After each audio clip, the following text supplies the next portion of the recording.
legislation is a piece of legislation that's been filed for the last 3 or 4 sessions, and basically what it is basically saying that if you have a concealed handgun license, you are allowed to carry on a college campus. Currently, state law prohibits, allows universities to designate themselves as gun-free zones, and the CHL legislation's been filed this year, as it's been in numerous sessions in the past, has been to basically remove that restriction, to say no, universities no longer have the choice.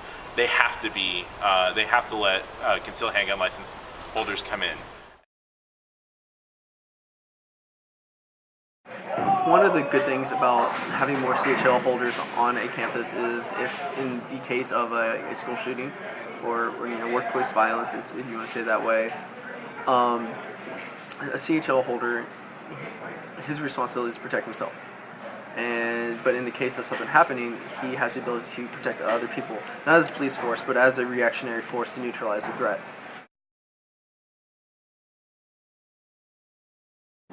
Putting guns in classrooms is at best a reactive solution.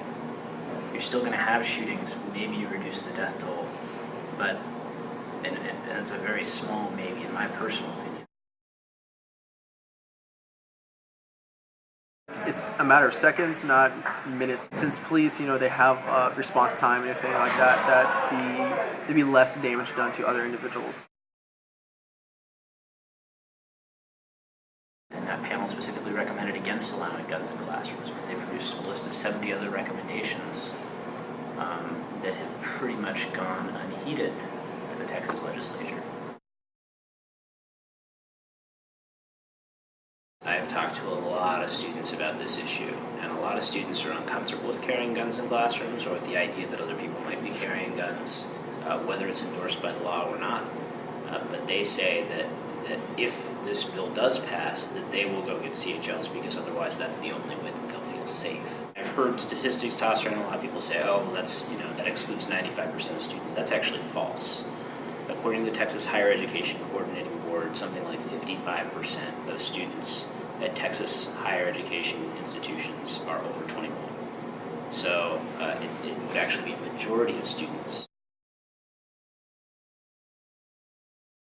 I believe it is a good thing to allow individuals the right to defend themselves to the maximum that they should, which is carrying a firearm.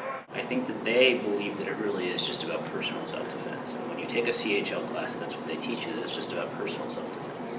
But the rhetoric we hear in the political sphere, in the legislature, is this is going to prevent school shootings. And that's exactly what they tell you not to do with the CHL. They say if you hear gunfire, move away from it. And I don't think most college students would probably be able to resist the impulse to go and intervene. But I do think that there's a little bit of a hero fantasy going on with some people. If someone wants to come and take my life, I should be able to protect my life. And it's more of an issue on personal safety. Younger women who might study and then walk late back to West Campus, or instances like that where there might be a sexual assault. Mace only goes so far. The other dimension here is you have to remember that this isn't just a college campus, it's a workplace. And there's some very, very good and compelling research on the issue of guns in workplaces. For example, there's a study, I think, from 2005 in North Carolina, which showed that workplaces that allow guns are 5 times more likely to experience workplace homicides involving firearms. 5 to 7 times, excuse me. It is a fear that a lot of people have, but the thing is, it's a fear.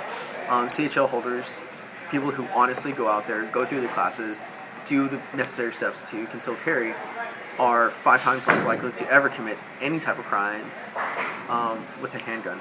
We're going to see issues not just with students carrying, but also with staff members and faculty members. It also raises some interesting questions, like what happens if you're trying to fire a staff member? Or what happens if you've got a student who's coming into a disciplinary proceeding? Do you have to have a police officer now to say, give me your firearm every time that happens?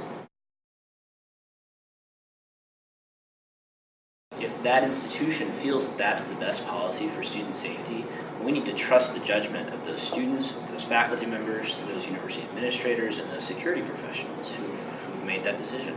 If you go into a situation on a college campus where guns aren't allowed, and you see somebody with a gun, You don't really say, put down the weapon, put down the weapon, put down the weapon anymore. If they got the gun pointed at somebody, you just take them out. And that response is complicated if additional people have firearms. The Texas Constitution says the legislature shall have the right to regulate the wearing of arms for the purpose of public safety. So at the time Texas was admitted to the Union did not feel that that was a violation of the Second Amendment. And even the most conservative members of the Supreme Court today continue to feel that way. So Justice Scalia has said the Second Amendment should not be taken as a right to carry a gun anywhere, anytime, especially in sensitive places like schools. The Second Amendment's there to protect, for our own safety.